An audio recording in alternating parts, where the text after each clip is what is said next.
Ngayong Tuesday sa Fun and Laugh with Ron. Good morning mga ka-fun barkada! Pak na pakang kasiyahan at tawanan sa ating programa. Sugar, pikit ka. Di ba madilim? Yes, oo po, matinig. At kilalanin naman natin ang panibagong fantastic guest na makikipagkulitan sa atin.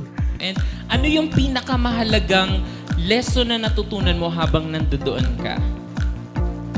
Hindi po against yung pagiging competitive mo sa pagiging friendly mo.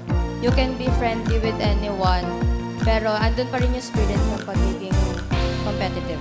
Hat na rin ang labanan sa panibagong labanan ng awitan sa The Real Star. Ikaw ang papasok at babalik sa Biyernes. Kaya wag nang magpahuli, tumutok na sa programang mas pinakulay at kinagigiliwan ng buong bansa, ang Fun in Love with Ron Season 2.